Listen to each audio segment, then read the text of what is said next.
Mr. Chill Oliver, What's up? how you doing, man? Man, I'm good, family. How are you? I'm doing fantastic, man. It's good to get you on here. It has been a minute, man. Yeah, I think since what, the early 2000s? It's been a When long we time, did, man. It's been a yeah, long when we time. did the last interview at the barbershop. Yeah, and I'm going to tell you right now, I'm not going to hold this against you because, we're lifers. You Right. know, you're a Tomcat, man. I'm not going to hold that against you throughout this conversation, right? All But it's right. good to see you, man. Yeah, you too. Now, I want to ask you, man, because you got some things going on. Yes, sir. So let's talk about. I mean, we're going to catch up. That's what we're going to do. We're going to catch up, Okay. man. Okay. And we met because you were doing poetry, Yeah. and I was doing doing my thing, and you were doing poetry along with some other people. Talk to us about how you got introduced to poetry. Well, you know what? I got inspired by a poet by the name of Momentum. Man, we good friends to this day. But before Mo, I was seeing poetry on Def Poetry Jam, but I wasn't into it. I don't know. I thought it was the wackest thing ever because it sounded, in my opinion, it sounded like they was just rapping with no music. So um, I was attending Family and Faith, Christian Center, and Mo came out one Sunday, man, and he just blew me away, and that really inspired me to want to do it, man. So I started going out, to poetry sets and just getting a feel of it. It took me a while, man, to find my identity. Okay. And man, once I did, because the skills were always there as far as my writing, but I had to learn how to pace myself, with spoken word. I had to know when to project, you know what I'm saying, and not run, like don't speed through my metaphors, kind of slow down so the audience could catch it. And that's when, you get the oohs and the ahs and all of that, man. So it took me a Audience while reaction. to, yeah, it took me a while to master spoken word, but man, once I got the hang of it, man, everything was uphill from there. You couldn't be stopped, huh? No, I ain't gonna say that. With me, man, it's never a competition because everything I do, man, I do it for the kingdom, So, and with that being said, I just feel like whatever I do, I'm gonna stand out regardless, and I'm gonna shine regardless because I'm doing it for a higher power. So, man, I was able to do a lot with spoken word, man. Travel the world, you know what I'm saying? Go to the Bahamas and go to these major states, New York and LA, and do all type of radios, magazines. So spoken word, man, has really benefited me, man, in a major way. So what do you think? So if you look back before you started doing poetry to today, what do you think poetry has taught you? Uh, it taught me how to. It taught me just how to be me, really. I didn't, like I said, I didn't have no identity before, and I just used to just write about anything, things that I wasn't even comfortable with. Again, but I was trying to get the hang of it. But once I decided that, what, I'm gonna do it for God, that was my home base, even though I was able to talk about other things. And so I started writing, just glorifying God. And that's when I really found myself. That's when it really hit home for me because it felt different. It felt my poetry to me was more powerful.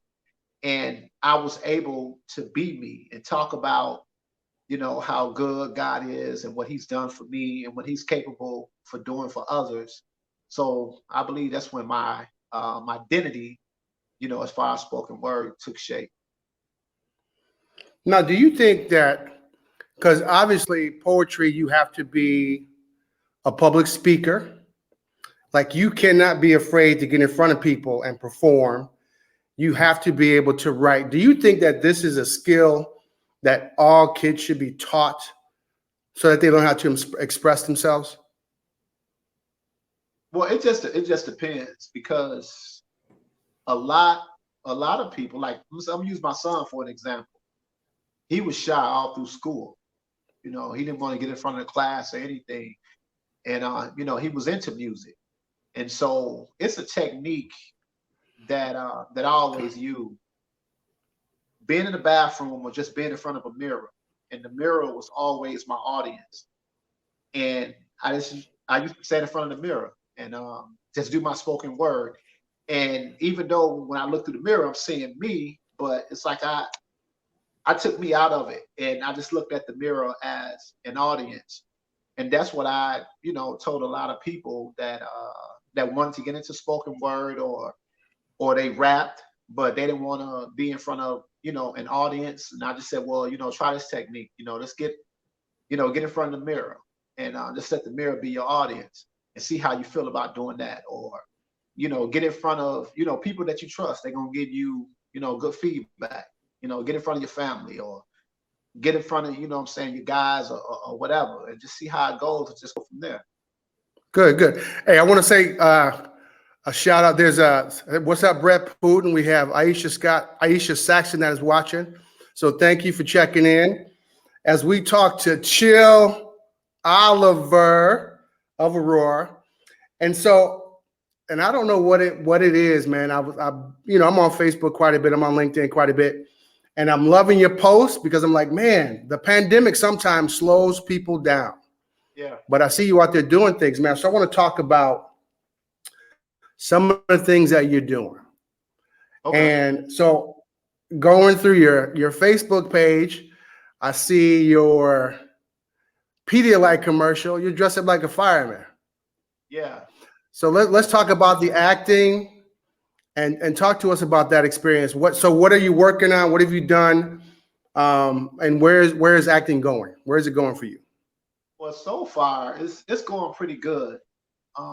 Before the year started, man, my mind was already here. Like in last year, my mind was already, in 22. And I said that this year is going to be the biggest year of my life.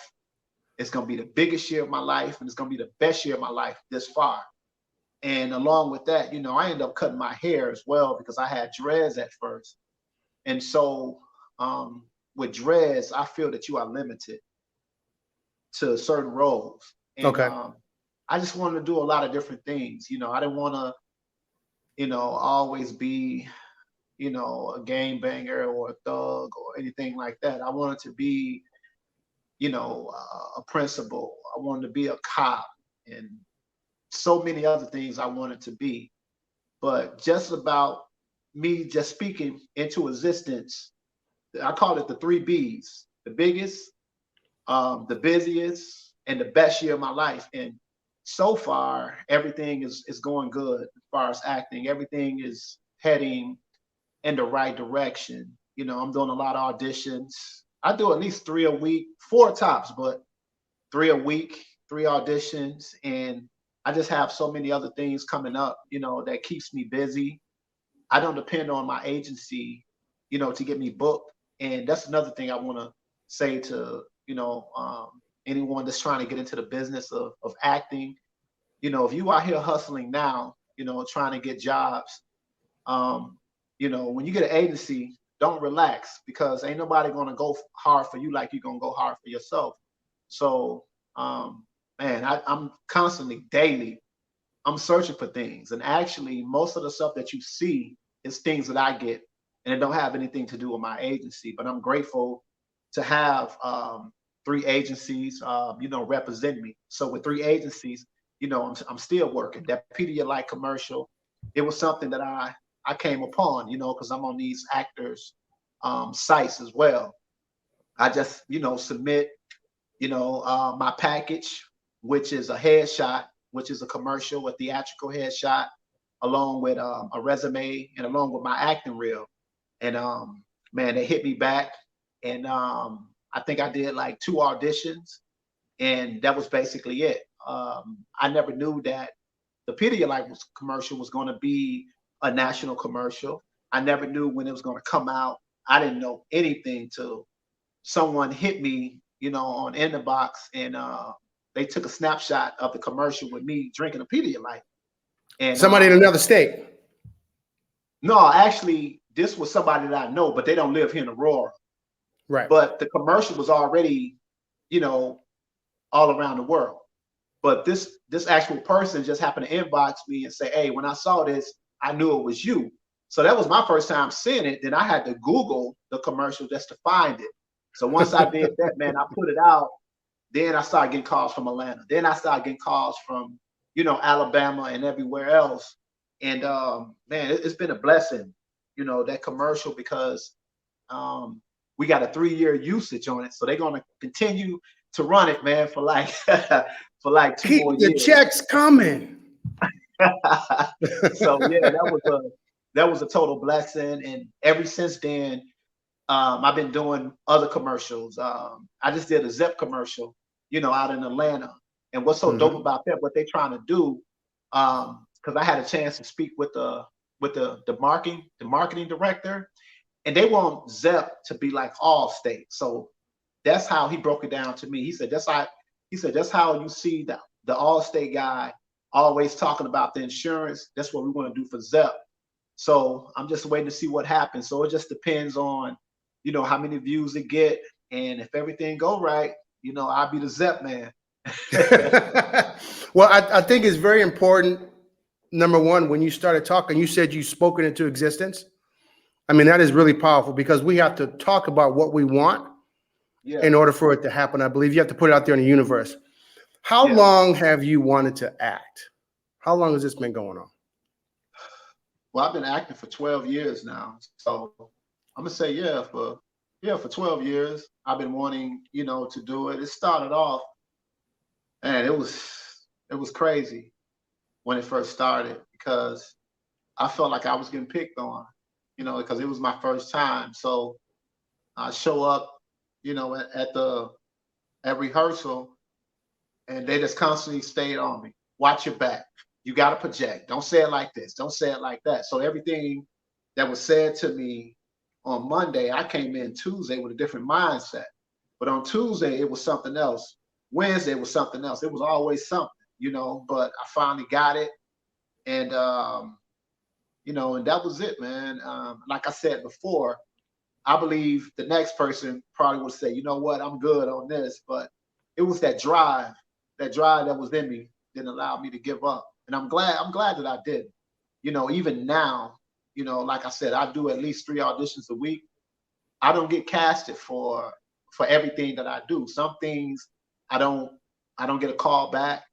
And I had to learn how to deal with, not getting a job, not getting casted for that role. And it took me a while because it put me in a very uncomfortable space. So just praying a lot about that, man. And now I just constantly stay busy. I'm constantly submitting, and and I get casted a lot now. So I'm very grateful for that. So let me ask you this because, I don't know if you've been following what I'm doing, but I'm part of a financial literacy campaign right now and have been since 2014. And one of the big things that we talk about with people is having a additional source of income. So a lot of people have their 9 to 5 and then they have something on the side, and it's usually something that they're passionate about, a hobby or whatever it may be. Right. You had the courage, I'm assuming, so you helped me out.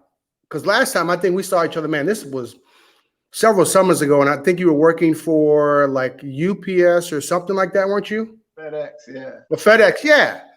So at some point, you decided to stop working for, if you will, the man, and you decided to go full time as an actor. Okay. So what was that experience like? Like, how did you make that decision? What was the thought process? You know what? I'm glad that you asked me that question. I did that as a poet, not as an actor. I'm gonna get to the acting, but when I started traveling the world doing spoken word, that's when I stopped working for a long while. And it was something that I wanted to do. I didn't pray about it. I just did it, and it was a mistake. I'm gonna put it like that, it was a mistake. But far as like now, I still work. I'm still at FedEx.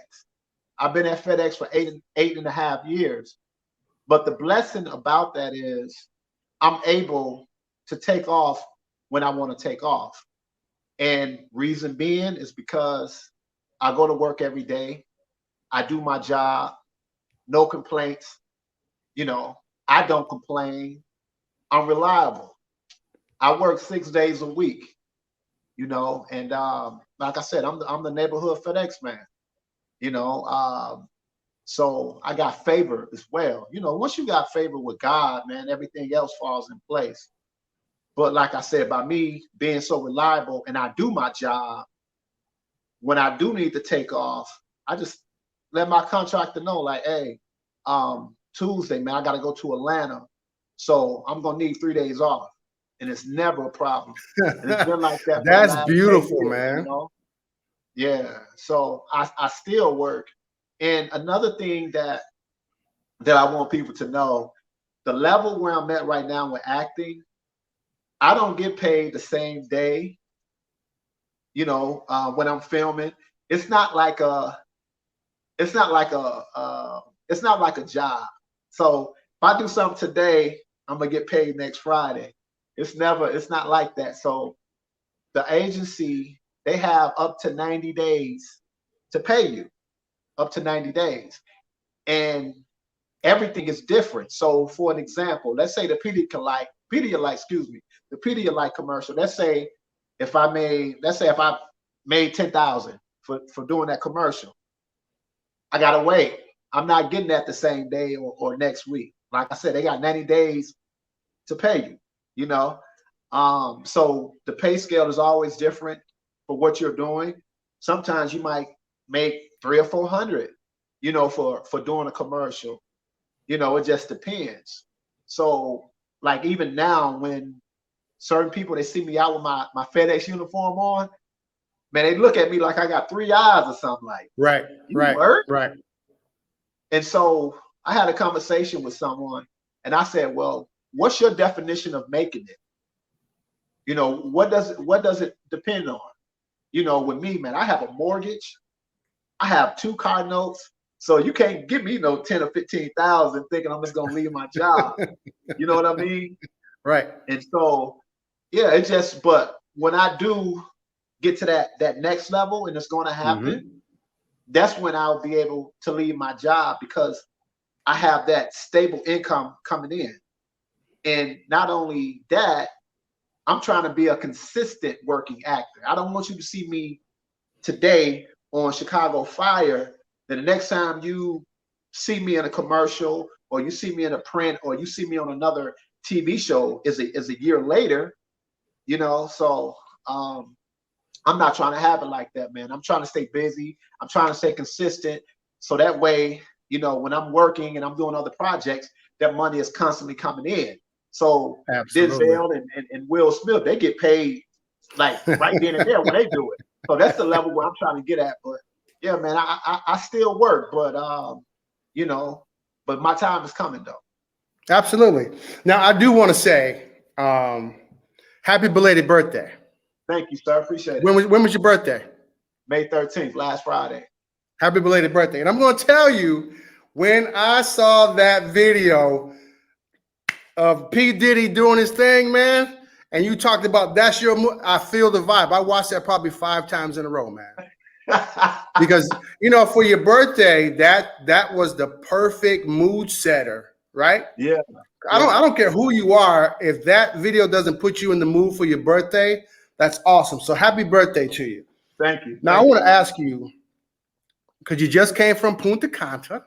Yes, sir. Right. Talk to us about that experience. What was going on? Why were you there? Man, it was amazing, man. My fiance, she took me there for my birthday, and it was something that was well needed. We were Wait, did you say your fiance took you? Yeah. Well, we went together, but it was somewhere I wanted to go. Okay. I'm gonna have to talk to my wife. She hasn't taken me to Punta Cana. We're gonna talk about that one. I'm good to her, so wherever she want to go, I'll take her. But no, man, we went there, and it was the best feeling ever. It was very amazing just to be able to be, man, in a different part of the world, see different things, interact with other people, and man, just by being on the beach, man, and it was just amazing, man. No complaints whatsoever. That is awesome. And we just had, and I hope I say it right, it's either Cindy Fritz is watching as well. So afternoon, Sydney, and thank you for tuning in. Now you mentioned in one of your posts, did you say, is it your youngest son has a clothing line now?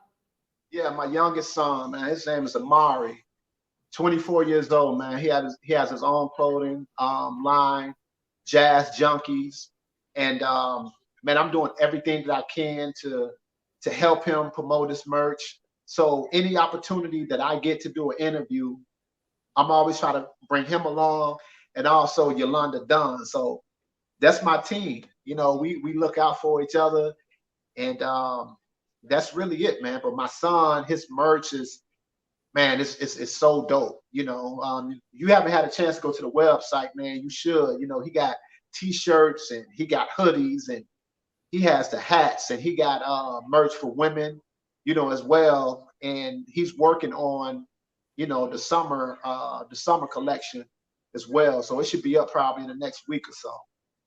Now, do you think, because you know, have been working a long time, man, and doing your poetry for a long time, and now you know, your acting career is starting to take off. It's stable, right? And you still want it to grow. So, do you think that, and it may not just be him, but I know you have more kids. Do you think they watch you and then they want more out of life? Yeah, man, my oldest, he don't really say too much to me, but he'll get on Snapchat and I'm not on Snap. And he'll just brag on me, you know. And I know for my birthday, he posted on Snapchat, and I didn't know until one of my relatives showed me, like, man, you see what your son posted about you? And I'm just like, wow, because you know he's very proud of what I do, but the things that you know he said, like I said, I felt it. So yeah, he always brag about me. Well, both of my boys are like that, you know, as well. And you know, I just try to talk to them, man, and tell them like whatever it is that y'all want to do it. Don't allow none to stop you. Don't allow none to hold you back because only you can hold yourself back. And so I try to encourage them, man, to my best ability. Also, I just try to be very, you know what I'm saying, supportive to them and what they're trying to do. Because my oldest son, Caneil, I mean, he the one started all this as far as like the own clothing line. It just he didn't take it that extra mile like my youngest son did. So I'm hoping that, you know, they collaborate on some stuff, man, and just go from there. That's good stuff, man. Congratulations. Now let's get back to your poetry. You've done some stage, TV, Yeah. and a little print. Yeah. If you had to choose, which one would you choose, and why would you choose that one? What you mean out of poetry, acting, and doing the print and all of that? Uh-huh. Yep. Man, I love acting. Acting. I choose acting all day. Um, you know, when I first got in, when I knew I wanted to act, I was watching. I got sent the email. I don't know who this email came from, but Dietrich Haddon did a movie, and I seen the trailer. It wasn't nothing sad about it or anything, but it just something just came upon me, and I got emotional. I mean, it was a weird feeling. And I remember the first thing I said, God, I'd do anything to be in this position. And I felt like the presence of God, man, just going through me. And it from right there, that's when it all started. I love spoken word.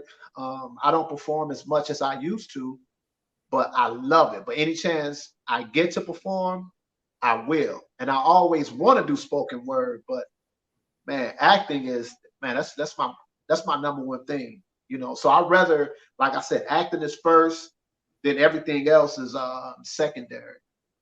So would you say with acting, what was the toughest thing for you? Was it getting used to or learning the technical things? Or was it, because sometimes depending upon the role, you have to go deep within yourself Yeah, to find that emotion that fits the role. yeah. What do you think was the most challenging for you? Man, it's still challenging. I mean, I'm still learning. It's so much to it. You know, see with spoken word, I don't master spoken word.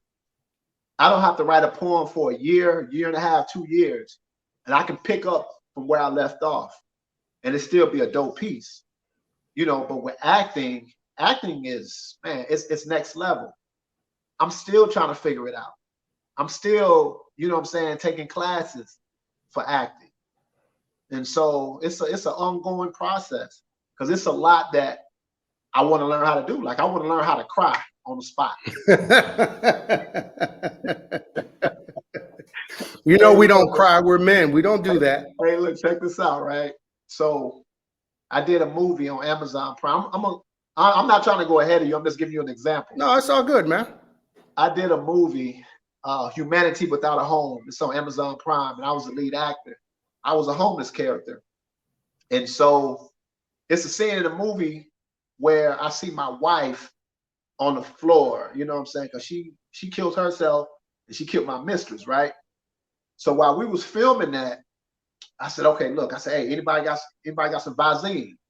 You know, it was like, yeah. I said, okay. I said, when I pull these in my eyes, and I say, y'all see it coming down, just start rolling the camera. I said, okay. Man, I poured that stuff in my eyes, and they was like, action. So I had the fake tears coming down my face, and I went through the emotions. Come on, baby. Why you had to do this? Come on, baby, just wake up. Baby, come on, just wake up. Baby, please, come on. You cannot leave me. What would I do without you, baby? Come on. I need you. So by me saying all that, you see my That face. was good. That was good. So by me doing all that, you see my facial expression. And man, it kept coming. You know what I'm saying? It kept coming. But see, I call that cheat. And I'm not gonna be able to do that. I'm not gonna be able to do that all the time. So that's what I want to learn how to do, man. I want to learn how to, cry on the spot. Also, I want to learn like Spanish, and it's just so much, man, that I want to learn that I haven't learned yet, because it's so many angles to acting. Right. I want to study being a method, actor as well. Just like how Jamie Foxx is, man, he can do everything. I want to be able to, just be a master, just like how he is, man. Just being able to do everything, change my voice. I had an audition. Matter of fact, I did the audition when I was in a Dominican. I had to, because Wu-Tang has a series on Hulu, Wu-Tang: The American Saga. Mm-hmm. So I auditioned for Big L. So the audition was due like last Wednesday. And so since I was out of the country, I had my traveling ring light with me and everything. And I had to, Big L, the deceased rapper, I think he passed away like in 98, if I'm not mistaken. I could be wrong, forgive me. But I had to have that New York accent like him. And so I studied,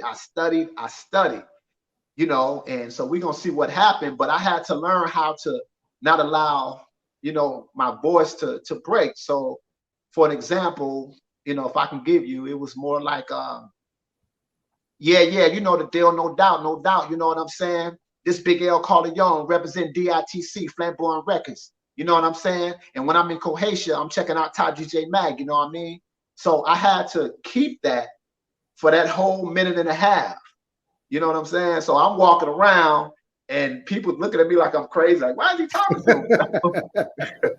So that's stuff that, like I said, I'm trying to master that. So if I hear a voice, I want to be able to pick up and get it. You know what I'm saying? And if I can't hit it exactly how the person is doing it, I want to come close to it. Absolutely, absolutely. Now you mentioned Will Smith, you mentioned Jamie Foxx. I think you said earlier, was it Samuel L. Jackson? No, I don't think I said Samuel L. Jackson. But you've mentioned, Samuel L. Jackson. Yeah, you've mentioned a few really significant actors. Yeah. Who is your favorite? Who do you prefer to watch? Who would you prefer to study to help you get better? Man, it's so many, dude. Like lately, well, since Power, I've been watching like a lot of like Lorenz Tate, because he's able to turn it on and turn it off. But it's the same like with Denzel or Will, Don Cheetah, what's this other guy?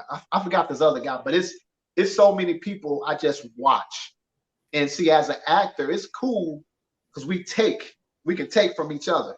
But see, music, it's kind of different. Like when you rapping, well, I'm gonna take a little with Jay, I'm gonna take some Kanye, you know what I'm saying?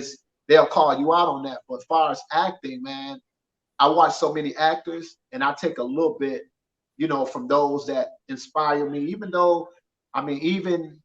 actors that's, on the level that I'm on, I watch and I'll be like, oh, okay, I see how he did that. Okay, I can do that better. So I try to learn from everybody. But I do like watching, Will and Denzel and Don Cheadle, man. I really enjoy watching them guys. That's good stuff. So now we are so what I do when I interview, at the very end of the show, we do what's called our How Money Works segment. So, that's what I do. You see my shirt. Which side is it on? Well, there it is. Okay. How Money Works. Okay. It looks, it's like being in a mirror, man. There it is. Yeah, I see. So I'm going to ask you get it word for word. Word for word. Okay. Word for word, 4 questions. Okay. And they're related to money. Okay. The first one is, so what we do is we teach people how money works, right? Okay. And so you've been at FedEx for a very long time. Yeah. And I'm sure that whether it's a 401k or something, they've got some type of retirement program. Yeah. So first question, how did you learn about money? How did I learn about money? Well, actually, yes. I had to learn on my own because put you on the spot, Mr. Actor. No, I had to learn on my own. I'm the only child. No brothers and no sisters. Now I know what I want to say. I'm just trying to think of another word. How I want to word this, because I don't want to bash nobody and I don't want the viewers to think I'm doing that. My mom, she wasn't good with finances, right? With money or anything like that. So it was something that I had to learn on my own, or my friends, as a little kid, riding bikes, being able to go to the store and get pads. You remember the pads we used to put back on the bike? Absolutely. And how they used to save money. That's something that I didn't know how to do when I was younger, because it was never taught to me. I wasn't around that. So when I did start learning from, friends and everything like that, it was a whole different ball game. So just being able to, teach myself and learn from others. Okay, good. Now you have 2 sons? 2 boys, yeah. You have 2 boys. So I've got a 5-year-old and got another one on the way. Okay. And do you think that if I ask you who's responsible to teach our kids about money, do you think it's the school system? Do you think it's the job where they work, or do you think the parent should be responsible to do that? I think the parent, because the school don't know your situation. The job don't know your situation at home. So I think it's important, man, for the parents, even if you got one parent in the house, because we watch our parents struggle, not knowing at the time they were, but looking back. Yep. So I really think the parents, especially, like, let's say if you come from a background where your family didn't have nothing, or your mom or your dad broke the cycle, because this how it was in their household, but they broke the cycle. So now they have money. They know the value of how to save. They know how important, that is. So I think in the household, you should learn from there. But if not there, at least someone in your family. Absolutely. So last question. Ooh, pressure's off. Now think about this. If you could go back and talk to your younger self, what money lesson would you tell your younger self? So for example, when I was in college, it was credit card companies were allowed to line up in the student union, and give you a credit card. And for applying for that credit card, you would get a T-shirt or a Frisbee or a water bottle. So I ran that credit card up, going to the club, right? You know what I mean? Yeah. And so that was really my first experience with credit cards and learning how credit can affect you throughout your life. So if you could go back and talk to your younger self, what's a money lesson that you would tell your younger self about? Save more and spend less. I would say that. Save more, spend less. You don't need 10 credit cards. You know, if you got 2 or 3, man, you know, you don't got to use them all. Use one, you know, one with the higher balance, and man, pay your bills on time. You know. That's good stuff. That's good stuff. So, Mr. Oliver, Mr. Tomcat. So, tell us what else is going on. You got a movie on Amazon. You've definitely done some commercials, some print. What do you see in the very near future for Mr. Chill Oliver? Man, just being a consistent working actor. You know, I'm grateful for my job because it pays the bills as well. But like I said, I ain't trying to work for nobody, you know, but I'm ready for those TV series, you know, those sitcoms, you know, that's what I'm seeing. Doing movies alongside those that I look up to. You know, I truly feel, and this is not, you know, being cocky or anything like that, but if you put me in a scene with Will, you put me in a scene with Denzel, I could be able to hold my own, and you won't be able to tell that this guy, he's a new actor, he just started acting. I'll be able to hold mine down, and I truly feel like that, and that's how I see myself, you know, and in the future, you know. So I'm just gonna keep preparing myself for that. I'm gonna keep grinding, keep doing commercials, keep doing more prints. I want to get into the hand modeling next. You know, What kind of lotion do you use? Lubriderm. Hey, E Lethal just chimed in. He says, "Chill is that dude." Oh man, thank you. That means, dude, that means so much to me. You know, for real. That means a whole lot to me. That's good stuff, man. But yeah, man, I just wanna be able to, man, stay humble, continue to pray because I pray more than I do. I talk to God more than I talk to anybody. And so everything that's taking place in my life, it's not me. You know what I'm saying? God just using me because I pray to be an example of how God moves.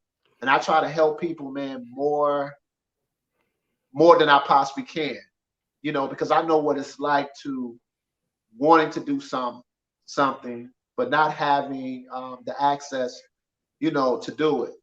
And so I just want to continue to grow and man, just get to that level where I'm consistent. You know, you see me in everything, just like how you see Kevin Hart in every movie. You see him in the commercials. And I just want the same thing, man. So I'm just gonna continue to pray and man, work hard and just make sure I get there. So let me ask you this last question, man. Because you just mentioned Kevin Hart too. You Yeah. mentioned some. You mentioned some. Man, some icons in this industry. So out of the ones we just mentioned, Kevin Hart, Will Smith, um, who would you want to act with the most? Because I know it would depend upon the role. Because you can't really do a serious movie with Kevin Hart. You know what I Right. mean? Yeah. Jamie Foxx has done both. Like Right. he's done action, he's done drama, he's done comedy, and then Will, you know, that's somebody who could teach you how to cry. Yeah. Yeah. Who do you Yeah. think you prefer to do a role with? Man, I don't know because I wouldn't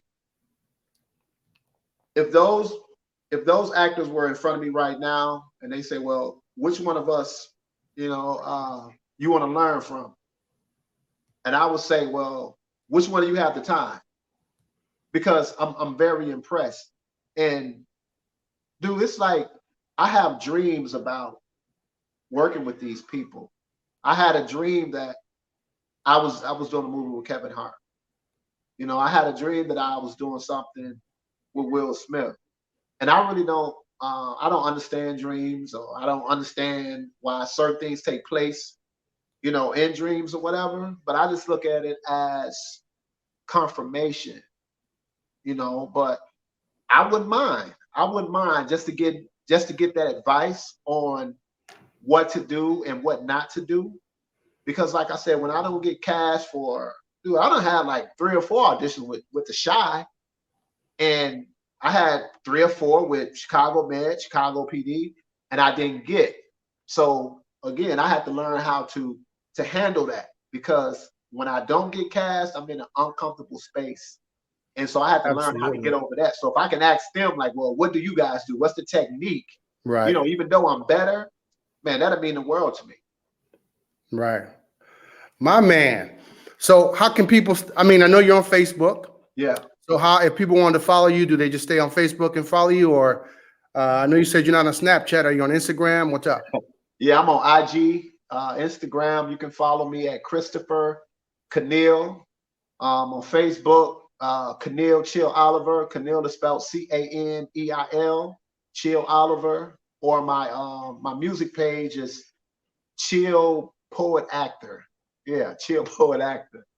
Okay. And then you have a movie on Amazon. What's the name of that movie again? Humanity Without a Home is on Amazon. I got a movie called Cherry that's on Amazon. I had a movie that was on Netflix, Pierre Jackson. I'm not sure if it's still on Netflix or not, because they end up changing the policy.